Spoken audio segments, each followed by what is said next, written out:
Hi everyone, I am Komal Yadav. I take botany sessions on Unacademy Neat channel YouTube का और हम आज है on Unfiltered. Unfiltered पे I am with one of my favorite students and one of most dedicated students जो मेरी class में regular रहे हैं.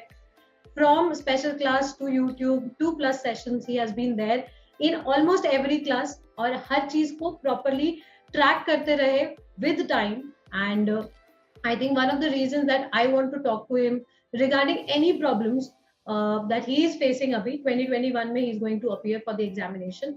I think ये चीज आप लोगों के साथ भी होगा. तो Samyak here with me is just going to be a representative from your end. तो हम लोग यहाँ पे आज discuss करने वाले what exactly he faced during his preparation and धीरे धीरे वो कैसे overcome किया, score कैसे increase हुआ and how he even got a scholarship from Unacademy. So कैसे कैसे कौन से ऑब्स्टिकल्स और उनको उन्होंने कैसे क्रॉस किया and if you want some suggestions from my side also I will be happy to give that. Please like share and subscribe to the channel. ऐसे बहुत सारे बच्चे हमारे साथ जुड़ते रहेंगे और हम उनके साथ डिस्कस करते रहेंगे. I think you can learn from practice and mistakes of others. तो आई थिंक वो काफी चीज अच्छी रहेगी आप लोगों के लिए. तो फटाफट से like share subscribe and welcome Samyak. How are you? Hello ma'am, I am fine. Okay, something about you. Where do you belong from? And आप कितना टाइम से प्रिपरेशन कर रहे हो? Is this your first attempt or your second attempt? आप कैसे attempt करने वाले हो? Hello guys, myself Samyak Jain. I am from Saharanpur, UP. I am prepared. This is my first attempt. I am preparing from class 11th. Okay, तो 2 साल का preparation हो गया है. Have you seen any increase और marks में decrease हुआ? 11th का एक्सपीरियंस पहले डिस्कस करते हैं, ठीक है? क्योंकि बहुत सारे बच्चे ऐसे हैं जो अभी शायद जस्ट स्टार्ट कर रहे होंगे. So let's discuss on that particular front कि तुम्हारे दिमाग में क्या डाउट्स थे उस टाइम और अब क्या नहीं है when you started. When I started, मुझे को सिर्फ ये लगा कि सिर्फ बायो पढ़नी होती है, कि बायो में तो सिर्फ रखना है और कुछ भी नहीं करना, और सिर्फ बायो ही सबसे ज्यादा वेटेज है तो सबसे ज्यादा वो ही पढ़नी है. फिजिक्स केमिस्ट्री साइड में है और ये पता था कि फिजिक्स हार्ड है. लेकिन फिर बाद में बिल्कुल कंप्लीट सिनेरियो निकला कि बायो को तो सबसे कम टाइम देना है और फिजिक्स को सबसे ज्यादा टाइम देना है. राइट. और बायो सबसे इजी लगी. ओके, तो पहला तो सब्जेक्ट वाला पॉइंट हो जाता है क्योंकि आई अंडरस्टैंड वैसे भी एक फोबिया रहता है 11th क्लास के बच्चे को और स्पेशली मेडिकल के बच्चे को कि बोर्ड के नाम है बायो फिर भी इजी है तो ज्यादा टाइम अपने आप जाता है. इंटरेस्ट भी आ जाता है, कुछ ह्यूमन फिजियोलॉजी जैसे सब्जेक्ट है, टॉपिक्स है तो अपने आप इंटरेस्ट आ जाता है. But yes, physics requires a lot more time than biology. Bio में फिर वही बात, समय वाली बात, रटना नहीं है सब कुछ, थोड़ा सा दिमाग लगा के लॉजिक से याद करोगे चीजें. There are portions that you want to just mug up, लेकिन है बहुत चीजें. और बताओ स्टार्टिंग में क्या लगा तुमको ऐसा and what is the difference now? Starting में तो हाफ एन आवर भी कॉन्टिन्यूसली नहीं पढ़ा जाता था, लेकिन धीरे धीरे इंक्रीज होने लगा. So how you increased? Starting में बहुत प्रॉब्लम आती थी. जैसे बायो में तो इंटरेस्ट आ रहा है क्योंकि लाइफ से रिलेटेड है तो उसमें तो कॉन्टिन्यूसली पढ़ लो. लेकिन फिजिक्स में तो स्टार्टिंग में ये भी नहीं समझ में आता था कि भाई करना क्या है उसमें. इतनी सारी बुक्स, इतना सब कुछ और इतना सब कुछ हार्ड. मतलब पहले बेसिक मैथमेटिक्स भी इतनी हार्ड लग रही थी और उसके बाद पता चला कि वो सबसे ज्यादा मतलब कुछ भी नहीं है, आगे जाकर और हार्ड हो रही है और सब कुछ काफी हार्ड है. तुम डरा रहे हो, तुम बता रहे हो. नहीं चलो, that is actually true. Concepts थोड़े कॉम्प्लिकेट होते जाते हैं बट एक चीज जो आपको हेल्प कर सकती है to increase your duration to sit for preparation, है ना? तो एक तो वो चीज पे आपको ध्यान देना है एंड कैसे कर सकते हो उसको. पहले दिन ही ये मत सोचो कि आज 6 घंटे बैठ के पढ़ेंगे, है ना? It's a gradual process. तो अगर आप हाफ एन आवर बैठ सकते हो पढ़ने के लिए तो अपना टाइम 1 आवर का कर दो, ठीक है? कि 1 आवर तो मुझे बैठना ही है. पहली चीज तो बेटा पढ़ाई है ही नहीं. It's about changing your habits, ठीक है? It's about sitting in one place for longer duration. कि पहले बैठे तो सही, फिर पढ़ाई धीरे धीरे आदत लगेगी. आप देखो मूवी देखते हो आप लोग तो 3 आवर्स एट अ स्ट्रेच और 2.5 आवर्स एट अ स्ट्रेच आप बैठ पाते हो, ठीक है? क्यों? क्योंकि शायद सामने चीज बहुत इंटरेस्टिंग है और आप कहीं ना कहीं उसके अंदर खो गए हो. So what you need to do for your exam preparation also is आपको उस टॉपिक, उस सब्जेक्ट में खोना पड़ेगा. तब आपको याद नहीं रहेगा कि आप कितनी देर से बैठे हो और आपको कितने ड्यूरेशन हो गई, कितना टाइम हो गया. So one thing that you can work on is keep yourself working. जैसे लिखना है ना, जैसे क्वेश्चन सॉल्विंग हो गया, टाइमर लगा के कुछ, या आप अपने टाइम को डिवाइड करें. इधर राइट एंड लर्न, ठीक है, ये अभी भी हेल्प करेगा समय. यू राइट एंड लर्न, या फिर आप अपने टाइम को, जैसे if you want to sit for 3 hours, तो आप 3 आवर्स ऐसे मत डिवाइड करो कि मेरे को टॉपिक पढ़ना है पूरा. समझ रहे हो? पहले थ्योरी वाले पोर्शन पे आपने बोला चलो 1-1.5 घंटे में टॉपिक खत्म हो जाएगा, then I will do questions of it. तो आपका ना स्विच भी हो गया एंड आपका ड्यूरेशन भी कवर हो गया. So you get a little bit of एक लेंथ ऐड होती जाएगी आपके प्रिपरेशन में. मैं ये नहीं कहती कि आपको आवर्स से काउंट करना चाहिए कि कितना प्रिपरेशन हो गया और क्या नहीं हो गया, but you have a lot of factors there कि कहीं ना कहीं तो टाइम देना पड़ेगा ना. ऐसा नहीं कि आप बैठो ही नहीं और बोलो कि नहीं देखो मैंने क्वालिटी पे ध्यान दिया और मैं आधे घंटे में पढ़ लिया, नहीं, है ना. तो that needs to work on. Anything, any other suggestion for the person who starting preparation? समय स्टार्टिंग में इसकी बिल्कुल भी 11th कभी भी वेस्ट मत करो, चाहे 12th काफी इजी है 11th से. मतलब 11th बिल्कुल कंसेप्ट्स है. अगर तुमने 11th बिल्कुल भी नहीं पढ़ी ना तो तुम मतलब कर ही नहीं सकते. और स्पेशली फिजिक्स में मतलब वो बेसिक है, डिफरेंशिएशन, इंटीग्रेशन. अगर उसमें तुमने ऐसे ऐसे मतलब 11th इजी है ऐसे कर लिया तो फिर नहीं, मतलब बहुत ज्यादा मुश्किल हो जाएगा. तो जो बच्चे 11th में है, वो तो 11th में है उनके लिए तो शॉर्ट सामने से बता दिया कि 11th मत वेस्ट करना. 12th वाले बच्चे जिन्होंने 11th बर्बाद कर दी, अब उनका क्या करेंगे? तो as I tell in class, obviously physics में थोड़ी ज्यादा मेहनत लगेगी कंपेयर टू बायोलॉजी, लेकिन जो भी चैप्टर आप पढ़ रहे हो और उसका कुछ लेना देना है आपके प्रीवियस ईयर के चैप्टर से, है ना. जैसे फॉर एग्जाम्पल जब मैं प्रिंसिपल्स ऑफ इनहेरिटेंस पढ़ाती हूँ, जेनेटिक्स पढ़ाती हूँ, तो मैं हमेशा बोलती हूँ सेल साइकिल, सेल डिविजन पढ़ लेना, क्योंकि वो चाहिए बेस के लिए. ठीक है, तो ऐसे ही फिजिक्स में भी जरूर टॉपिक्स होंगे. You can get in touch with your physics and chemistry teacher.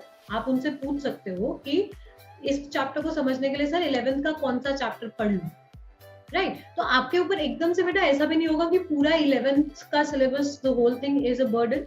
आप एक एक चैप्टर करके कवर कर जाओगे, ठीक है. So I would say this. लेकिन अगर आप बिल्कुल भी नहीं साथ में डील कर पा रहे हो 11th, है ना, तो पहले 12th पे ही फोकस करो यार. बिकॉज द रीजन इज आपको कॉन्फिडेंस दिलाना ज्यादा जरूरी है rather than टॉपिक क्लियर कराना. एक कॉन्फिडेंस का बहुत बड़ा रोल होता है. So make sure that when you are preparing for anything, उम्मीद नहीं छोड़ना, ठीक है. तो स्टार्टिंग में ऐसे नहीं कि नहीं हो रहा है, तो 12th के लिए पहले 12th कर लो, जितना समझ आ रहा है एटलीस्ट उतना पढ़ लो, एंड देन 11th के चैप्टर्स उठाते जाओ, उनके साथ रिलेट करते जाओ, ठीक है. अब बहुत सारे ऐसे स्टेट बोर्ड्स हैं, पता है आपको, a lot of state boards are there जिसमें जो एनसीईआरटी में 11th क्लास में है वो उन्होंने 12th में दिया हुआ है, और जो 12th क्लास में है वो 11th में दिया हुआ है ना. तो ऐसा नहीं है कि ये कोई ऑर्डर है specified, it is the best possible order. लेकिन हाँ, आप थोड़ा आगे पीछे करके अपने टीचर से गाइडेंस लेके करोगे कंप्लीट तो हो जाएगा, नॉट एन इशू. डेफिनेटली एक बच्चा बेचारा 1 साल एक्स्ट्रा लगा के मेहनत करा, है ना, उसकी मेहनत थोड़ी आपसे आगे रहेगी, लेकिन ये नहीं है कि बिल्कुल उम्मीद ही नहीं है. So make sure that you are going for a systematic and बिना डरे हुए एक अप्रोच, ठीक है. And how is it going, Abhi? Samek, how are you preparing right now? What are you doing for 2021? Ma'am इस time तो revision ही चल रहा है और मॉक टेस्ट फुल सिलेबस या कभी कभी chapter wise mock test. Chapter wise mock test, okay.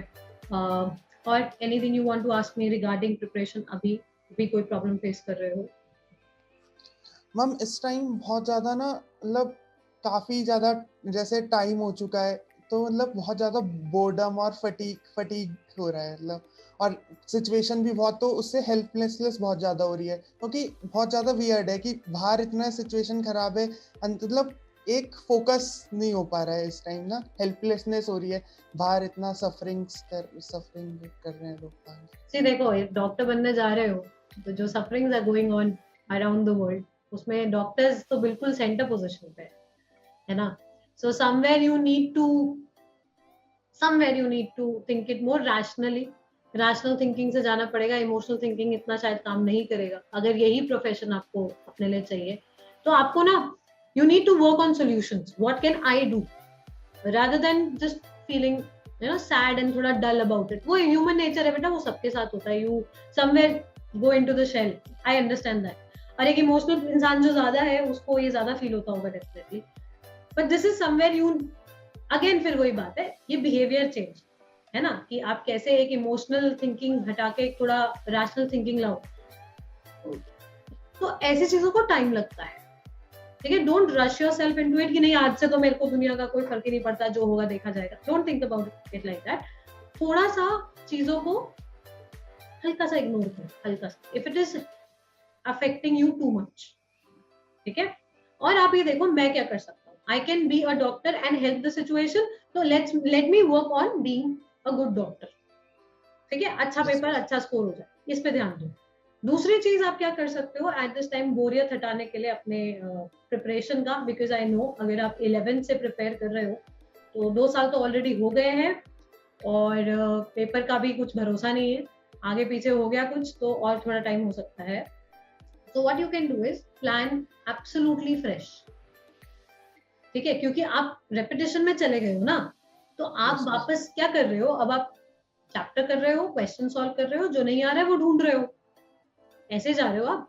तो आपने क्या कर दिया है, आप मेन टॉपिक वाइज हर चैप्टर से हट गए हो थोड़ा सा। सोच के देखो, लिविंग वर्ल्ड वाला चैप्टर अगर बायोलॉजी का फर्स्ट चैप्टर देखूं मैं, तो कितना टाइम हो गया उस चैप्टर को एज अ चैप्टर पढ़े हुए, है ना। तो हुआ क्या होगा, जो क्वेश्चन आए वो दिखे, जो ऊपर ऊपर टॉपिक याद है, वेगली याद है, वो है ना, वो पिन पॉइंटेड। अब चीजें बिल्कुल कोर में जाके वो शायद गलत हो जाए, तो नई एनसीईआरटी डाउनलोड करो पहली चीज तो, क्योंकि पुरानी वाली तो अच्छे से रंग दी होगी, है ना। तो पहले तो एक एनसीईआरटी नई वाली डाउनलोड करो, start reading it from scratch again. कई बार बहुत नए लाइंस और वर्ड्स दिख जाते हैं, क्योंकि पिछली वाली को देखने की इतनी आदत हो गई है ना एनसीईआरटी को, कि you are not able to find something new in it, है ना। तो एक नया फ्रेश एनसीईआरटी का पीडीएफ आएगा, या अगर हो सके तो हार्ड कॉपी आ जाए घर पे, तो उससे दोबारा पढ़ना शुरू करो, one thing. Second thing what you can do is, ये चीज शायद हेल्प करे, ड्राइंग, वो शीट्स आती थी, याद है आपको पहले? यस मैम, स्पाइरल आता था, व्हाइट कलर की बड़ी सी शीट आती थी, हाँ, ऐसा आता था, it is something like this, ऐसा, यस मैम, ऐसा एक बड़ा शीट ले लो, ओके, ठीक है, and start from one corner to the other, ऐसे लिया, और सुबह बैठे और बायो का जो भी टॉपिक है, फिजिक्स केमिस्ट्री का जो भी टॉपिक है, यहाँ से शुरू करो, ठीक है, और बिल्कुल गंदी हैंडराइटिंग में लिखो चाहे, और एंड तक लिख दो पूरा चैप्टर एक पेज पे। You will get an idea क्या भूले, you will get an idea कौन सा फॉर्मूला नहीं है, you will get an idea कि ये वाला टॉपिक शायद मेरे को दोबारा एक बार देखना पड़ेगा। तो क्विक रिवीजन है ये, सुबह उठते ही आंख बंद करके जो प्रीवियस सब कुछ तुमको याद है उसको एक शीट पे एक बारी में लिखो, जो गड़बड़ हो रही है, जो गलतियां हो रही है उसको देखो, ये आपका वन शॉट है, समझ रहे हो। टीचर्स के साथ बैठ के वन शॉट सेशन करने से फायदा होगा, डेफिनेटली होगा, क्योंकि उस बच्चे को होगा जिसने शायद वो चैप्टर नहीं पढ़ा था डिटेल में, है ना। जो अभी पढ़ना चाह रहा है बच्चा, जिसने वो टॉपिक नहीं पढ़ा था, उसको वन शॉट टीचर के साथ हेल्प करेगा। बट आपने ऑलरेडी उस चीज को इतना पढ़ लिया है, आपके जो टीचर बोलेगा ना वो भी आपको मोनोटोनस लगेगा कि हाँ ये भी सुना हुआ है, देखो ये भी सुना हुआ है। तो आप क्या कर सकते हो, आप अपने दिमाग में जो आपका इमेज है वो पेज पे निकालो, ठीक है, उस पर ड्रॉ करो, and then check with your notes कि क्या भूले थे, है ना। तो नोट्स, जो डिटेल नोट्स तो बने हुए हैं ना, आप 2 साल से प्रिपेयर कर रहे हो, इसका मतलब आपके पास डिटेल नोट्स बने हुए हैं, ठीक है, उससे क्रॉस चेक करो कि कहाँ कौन सा पॉइंट रह गया था। तो आई थिंक शायद थोड़ा इंटरेस्टिंग हो जाए, और by the end of month और 2, है ना, जब तक आपका एग्जाम की डेट आएगी तब तक आपके पास हर चैप्टर एक पेज पे होगा, हर सब्जेक्ट का, है ना, शॉर्ट नोट्स टाइप। तो यू नीड टू राइट बेटा, थोड़ा ऐसा आपको करना पड़ेगा। एंड तीसरा जो मैं बोलती हूँ, जगह बदल लो अपने घर में, ठीक है, थोड़ा कर्टन के कलर बदलो, थोड़ा बेडशीट का कलर बदलो, थोड़ा अपना टेबल का सेटिंग बदलो, बुक्स थोड़ा री अरेंज करो, it will give you a freshness, ठीक है, तो वो मेंटल फ्रेशनेस जो दिखता है ना वो भी चाहिए होता है कभी कभी। तो अगर जिस रूम में हो उस रूम से दूसरा रूम चेंज कर सकते हो तो वेल एंड गुड, ठीक है। और एनीथिंग एल्स?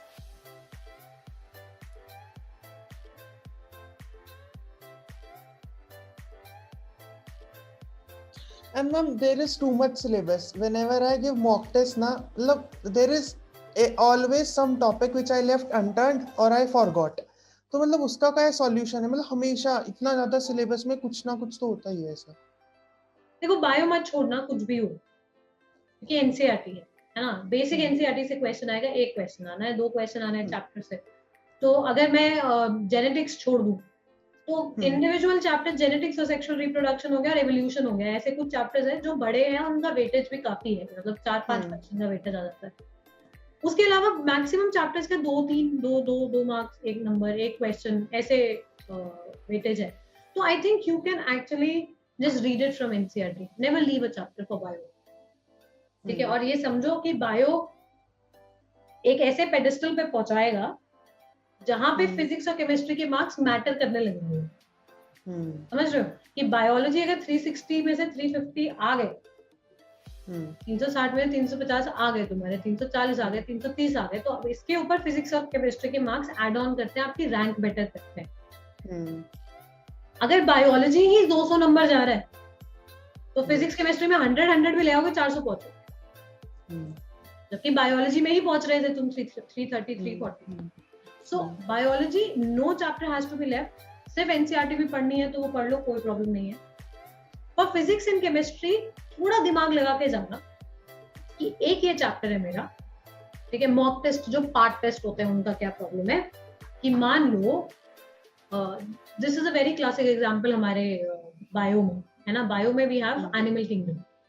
एनिमल किंगडम इतना बड़ा चैप्टर है और उसमें इतना कुछ है और वेटेज उसका 2 क्वेश्चन, समझ रहे हो। तो ऐसे चैप्टर का अगर आपका मॉक टेस्ट हुआ, पार्ट टेस्ट हुआ है, आपने लगाया उसमें पूरा 2-3 दिन ना, और उसके बाद पेपर में कुछ आ गए ऐसे फैक्ट्स जो totally out of the context है, आउट ऑफ एनसीईआरटी, मोरल जाएगा नीचे कि इतना टाइम वेस्ट किया, मार्क्स भी नहीं आ रहे इसमें, क्या करूं इस चैप्टर का। बट थिंक अबाउट इट थोड़ा रैशनली, फाइनल पेपर में 2 क्वेश्चन आने, प्रीवियस ईयर के सारे क्वेश्चन मुझसे बने हैं, सब एनसीईआरटी से आ रहा है, तो ये हो जाएगा। आई एम ऑल्सो श्योर कि फिजिक्स केमिस्ट्री में भी जरूर ऐसा कुछ ना कुछ चैप्टर्स के साथ ट्रिक होगा, है ना, कि चैप्टर चाहे हो सकता है it's very difficult to understand, but 2 question आने, प्रीवियस ईयर से थोड़ा आइडिया लो कि किस टाइप के क्वेश्चंस आ रहे हैं, क्या इस टाइप का क्वेश्चन मैं कर दूंगा, ठीक है। So instead of wasting too much time on a lengthy chapter जिससे कुछ नहीं आ रहा, उससे बेटर है जैसे आप इकोलॉजी की यूनिट लेते हो, 4 चैप्टर है प्लस आपका एनवायरमेंटल केमिस्ट्री वाला चैप्टर फ्रॉम केमिस्ट्री 11 है ना, हाँ, वो 5 मिला के टोटल 5 में मानती हूँ इकोलॉजी के चैप्टर्स, क्योंकि उधर से एक क्वेश्चन बायो में आता है, उधर से एक क्वेश्चन बायो में आता है, तो उसको आप इकट्ठे कर सकते हो। वो वेटेज है आपका 12 क्वेश्चंस का, 10 से 12 क्वेश्चन आता है इकोलॉजी के, है ना, वो एक बहुत बड़ी यूनिट है। अगर रट्टा ही मारना है उसको करेंगे ना पहले। So same goes for physics and chemistry. If you are leaving a chapter, think about it properly कि previous year में इसका trend क्या रहा है, कितने क्वेश्चन इससे आए हैं, है ना। किसी भी चैप्टर को छोड़ने से पहले ये सोच लो सिर्फ कंप्लीट सारा का सारा एनसीईआरटी कर दूं तो चल जाएगा क्या, तो उसको उतना कर लिया, बाकी आगे, ठीक है। अब जैसे एक चैप्टर जितना मुझे थोड़ा फिजिक्स के फैकल्टीज वगैरह के साथ बैठ के आइडिया लगा था, रोटेशनल, है ना, रोटेशनल मोशन बच्चों को वाइज लगता है वाह वाह क्या समझ में आया, पेपर में कोई क्वेश्चन वहां नहीं आता है, हाँ, तो कभी नहीं लगता है वो क्वेश्चन। तो ऐसे चैप्टर्स पे don't waste too much of time. Modern physics जो है आपका लास्ट वाला पोर्शन काफी इजी है एंड स्कोरिंग है ना, काफी उससे क्वेश्चंस आते हैं, तो that part you can actually work on. और somebody who has just started preparing, उन बच्चों के लिए तो डेफिनेटली ये एकदम हॉटस्पॉट्स हैं कि यहाँ से तो मैक्सिमम क्वेश्चंस निकलेंगे, और मोटिवेशन तो आपको कॉन्फिडेंस तो बिल्डअप करेगा कि दिस इज लाइक एक्स्ट्राऑर्डिनरी, कि हाँ फटाफट मार्क्स भी आ रहे हैं, मॉक टेस्ट भी निकल रहा है, एवरीथिंग इज परफेक्ट। आप ये सोचो बेटा, आपने अगर आप ऑन एन एवरेज कोई भी बुक लगाते हो किसी भी चैप्टर की, है ना, एक चैप्टर की कोई भी आप किताब उठाते हो एमसीक्यू की, you have done around 200-300 questions of it, उसमें होते हैं 200-300 क्वेश्चन, है ना। फिर आपने ओवर द टाइम इतने मॉक टेस्ट दिए हैं, इतने एग्जाम्स दिए हैं, पेपर दिए हैं, कभी पार्ट टेस्ट के फॉर्म में, कभी फुल सिलेबस के फॉर्म में, कि आपने हर चैप्टर का अराउंड 400-500 क्वेश्चन सॉल्व करे हुए हैं, है कि नहीं। और चैप्टर का वेटेज कितना आ रहा है, at max 5 question,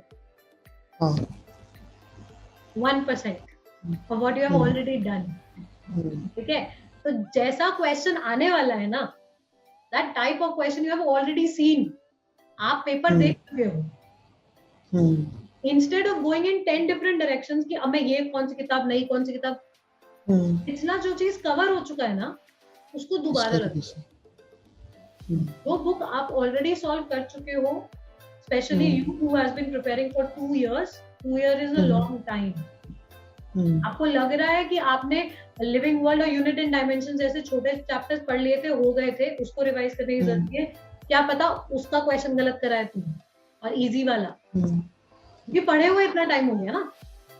so go back to what you have already done, NCERT, लिखे हुए नोट्स, क्योंकि नई चीजें दिखाई देंगी, और जो बुक ऑलरेडी तुमने कर ली थी एक बारी फ्रॉम स्क्रैच, बिल्कुल स्टार्टिंग से, बिल्कुल इरेज करके सब कुछ जीरो से स्टार्ट, कि देखते हैं जो चीज मैं ऑलरेडी सॉल्व कर चुका हूँ वो मेरे को कितना याद है ना।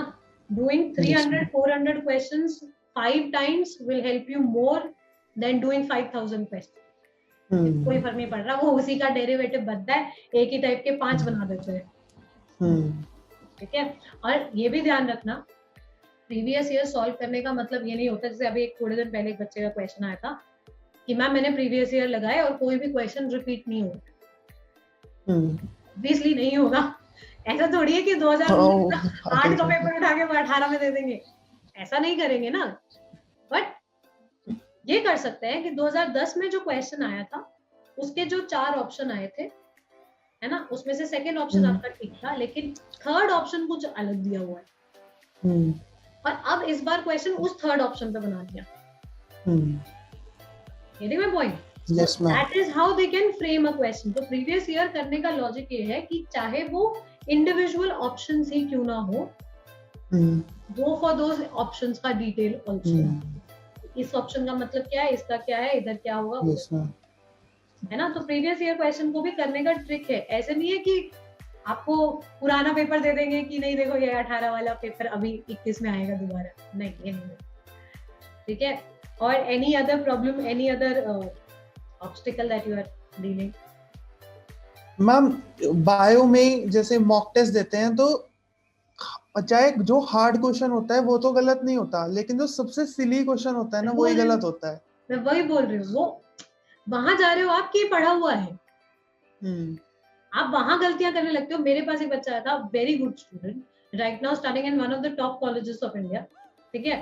अब वो पेपर में क्या गलत करके आया है, जो हम 5th-6th क्लास में पढ़ाते हैं कि गार्ड सेल का शेप क्या होगा, मोनोकॉटिल, ये क्वेश्चन गलत कर दिया। रीजन भी हमें ना, since we are preparing, it's a human, वो क्या कह सकते हो आप, एक टेंडेंसी है कि मैं कुछ कर रहा हूँ तो ये बहुत डिफिकल्ट चीज है और इस पे फिर मेरे को शाबाशी मिलनी चाहिए, I am doing something great in life. Paper है ना, सिलेबस है, इजी क्वेश्चन भी होंगे, डिफिकल्ट क्वेश्चन भी होंगे। 70% पेपर आसान होता है, ठीक है। वो सिर्फ ये चेक करता है कि जो बच्चा कंसिस्टेंट रहा होगा ना, वो कर जाएगा 70% तक आराम से। Then you go into medium and difficult वाला पार्ट। कभी भी पूरा पेपर डिफिकल्ट नहीं आए, फिजिक्स डिफिकल्ट आया तो बायो इजी आएगा, बायो डिफिकल्ट आया तो फिजिक्स इजी आएगा। लास्ट ईयर का पेपर ले लो, 2019 का पेपर भी ऐसे ही आया था। बायोलॉजी में किसी के फुल मार्क्स नहीं थे, फिजिक्स फुल ले गए थे बच्चे फिर भी, है ना, ऐसे कैसे। सो नेवर गो डिसाइडेड कि कौन सा सब्जेक्ट डिफिकल्ट या इजी आएगा, ठीक है। और दूसरी चीज ये, जब ये सिली मिस्टेक्स हो रही है ना, इसका मतलब कि you need to go back to revising from scratch. मैं वही कह रही हूँ, लिविंग वर्ल्ड और ऐसे चैप्टर जैसे रिप्रोडक्शन एंड ऑर्गेनिज्म हो गया, माइक्रोब्स हो गया, यूनिट एंड डायमेंशन हो गया, everyday chemistry in everyday life हो गया, इग्नोर्ड चैप्टर है, पढ़ते ही नहीं है बच्चे, उठाएंगे ही नहीं दोबारा। एक बार टीचर ने जब पढ़ाया था तब पढ़ा दिया था, अब नहीं पढ़ रहे दोबारा। क्यों? उसका भी उतना ही वेटेज है जितना आपके बहुत इंपॉर्टेंट चैप्टर का शायद। जेनेटिक्स के 2 चैप्टर आते हैं, 12 नंबर का वेटेज, ऑलमोस्ट 12 क्वेश्चन का वेटेज है ना। इकोलॉजी का भी उतना ही है। सही बात है, राइट। तो बच्चे छोड़ जाएंगे इकोलॉजी, क्यों? क्योंकि इतना कौन रटेगा। पता चला जेनेटिक्स के बन नहीं रहे सवाल, या जेनेटिक्स बना भी लिया लेकिन तुमसे पीएचडी कौन करा रहा है उसमें, वहां पे भी बेसिक ही आएगा बच्चा। फिर मैं वही बोल रही हूँ, बहुत बच्चे जेनेटिक्स छोड़ देते हैं ये सोच के कि हमसे पता नहीं क्या पूछ लेगा कोई नहीं पूछता कुछ, बेसिक थ्योरी क्वेश्चंस आ जाते हैं। फादर ऑफ जेनेटिक्स क्वेश्चन आया हुआ है, अब इसमें कौन सी जेनेटिक्स है बताओ तुम मुझे। It's a fact. Yes. So when you are going wrong, this is a very good thing कि आप ये पिन पॉइंट कर पाए हो, है ना, कि मेरे बहुत इजी क्वेश्चंस गलत हो रहे हैं, डिफिकल्ट वाले में बना जा रहा है। इसके 2 रीजन है, पेपर में ओवरथिंक कर जा रहे हो, you are not reading the question as it is, you are reading the question क्योंकि आपने दिमाग में इमेज बनाई मुझसे इतना आसान सवाल कैसे पूछ सकते हैं। हाँ, ये तो होता है काफी, है ना। तो इसीलिए read the question as it is, उसको रीड किया, 4 ऑप्शन पढ़े, टिक किया, आगे। Sometimes it is not rocket science. हमारे साथ एक सर थे, उन्होंने पेपर बनाया था, उन्होंने 5 सीरीज का क्वेश्चन था और उन्होंने बोला 5th नंबर क्या होगा, और 5 नंबर दिए हुए थे, ठीक है, 1 2 3 4 5, और बोला 5वां नंबर कौन सा होगा। बच्चे पागल हो रहे हैं पेपर में कि यार ये तो मिस प्रिंट है, ये तो ये है, और उन्होंने मेरे सामने डाला था, मैम देखो मैं ये क्वेश्चन डाल रहा हूँ, देखो ये होगा। बच्चे बोल रहे सर मिस प्रिंट है, ये है वो है, पेपर लाइन लगी हुई है बाहर स्टाफ रूम के। मैंने बोला तो चुपचाप टिक कर देते ना, तुमको क्या प्रॉब्लम था, अगर आंसर दिया भी हुआ था तो टिक कर देते। इट्स दैट सिंपल, ठीक है, it is just that simple. any other doubt, anything that you want to ask?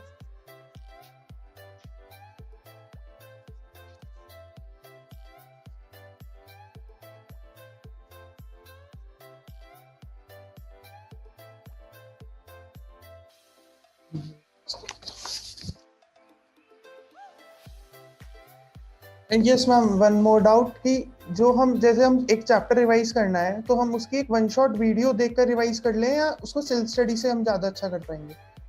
Depends, अगर नहीं है कॉन्फिडेंस, है ना, आप जानते हो कि ये चैप्टर शायद मैंने नहीं पढ़ा हुआ है और इसका काफी हद तक लॉजिक मुझे नहीं समझ आ रहा है ना। बहुत एक होता है कभी कभार चैप्टर पता है, आता है, लेकिन आप कॉन्फिडेंस नहीं आ रहा है उसमें, है ना, थियरी वगैरह आपके पास सारा रखा है, नोट्स आपके पास सब रखे हैं, बट एक कॉन्फिडेंस नहीं है, तो 1 शॉट देख लो, क्योंकि कभी कभार टीचर कनेक्ट करता चला जाता है तो आपको कॉन्फिडेंस भी आ जाता है उस चैप्टर में।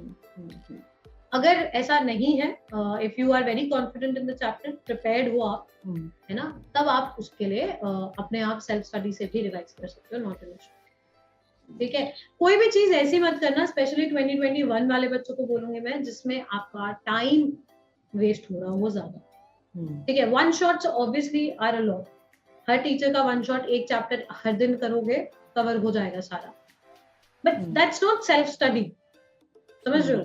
सेल्फ स्टडी इज ऑलवेज ऊपर, अगर पढ़ा हुआ है, जानते हो मैंने इस बुक से पढ़ लिया है, नोट्स हो गए हैं, एनसीईआरटी हो गया, एनसीईआरटी एग्जाम्पलर हो गया मेरा, इसके क्वेश्चंस भी मैंने लगा लिए, तो मतलब I have done my part of it.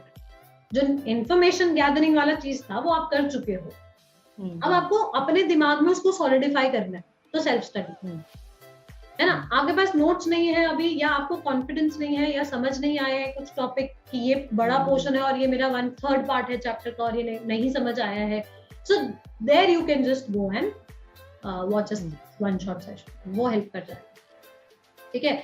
बहुत सारे बच्चे ऐसे भी होते हैं जो मेडिकल एग्जाम दे रहे हैं लेकिन ग्रेजुएशन में एनरोल कर चुके हैं, 1st year 2nd year drop है या कुछ ऐसे है, तो उन बच्चों के पास टाइम नहीं था शायद पूरा साल नोट्स बनाने का और उस हिसाब से जाने का, तो अभी they can watch that 1 shot session and they can revise according to it, ठीक है। तो लेकिन तुमने तो पूरा 2 साल आराम से दिए हैं, राइट, एंड कॉम्बैट में भी स्कॉलरशिप मिला था, कितना? हम 75% scholarship on combat for a year और 2, एक साल का? नो मैम, मैम 75% मिलता है, वो कितने बार भी ले लो। अच्छा, तो duration you can choose, you 75% scholarship, combat is also there, अगर कोई बच्चा देना चाहता है तो that will be very helpful thing, specially जो बच्चे रोज स्पेशल पे आते हैं, प्रिपेयर्ड हैं, थोड़ा यू नो कि हाउ थिंग्स आर गोइंग, तो आप लोग definitely you can appear for it, and doubt solving regular रखो, ठीक है। Samek has brought amazing doubts to the class. वो पहले स्पेशल पे था तो स्पेशल पे ले आता था doubts, and then he shifted to plus, तो प्लस पे डाउट्स आने लग गए। So that is one thing that you need to take care. और सामने भी सोचो यार, टीचर है, ऐसे थोड़ी कि जाके बुम्बार्ड 150 क्वेश्चन आज दे देते हैं। So one thing that always was very consistent about Samek was कि क्लास में आता था, 5-6 डाउट्स लेके पूछे, चला खत्म, अगली बार नेक्स्ट क्लास फिर से 5-6 डाउट्स पूछे, खत्म। तो उसका वो डाउट का रिजर्व भी धीरे धीरे खाली हो रहा है, और सामने टीचर के ऊपर भी एकदम से ऐसे नहीं हो रहा है कि लो 150 क्वेश्चन सॉल्व करके कल बता दे मैं तो सॉल्व कर दूंगी, तुम्हें क्या पता चलेगा। तो 5 questions 6 questions you can ask like that in a doubt session, आराम से आप आ सकते हो, पूछ सकते हो बेटा, ठीक है। And I think that helped Samek, fingers crossed. Yes ma'am, बहुत ज्यादा हेल्प किया उसने तो। चलो, so this was a nice session, nice interacting with you. Hopefully paper के बाद भी मैं आपसे मिलूंगी, now we'll get on a good Zoom call again for discussing your results and your examination.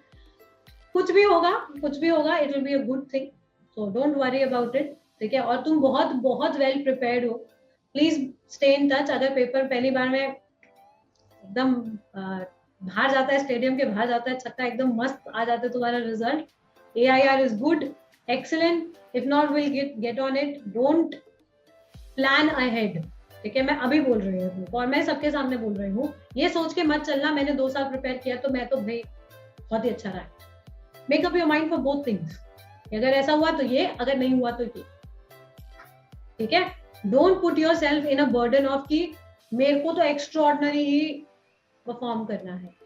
जब वो बर्डन आ जाता है ना तो नहीं कर पाते, जब उस बर्डन को हटा के काम करोगे तो you will achieve greater heights, ठीक है।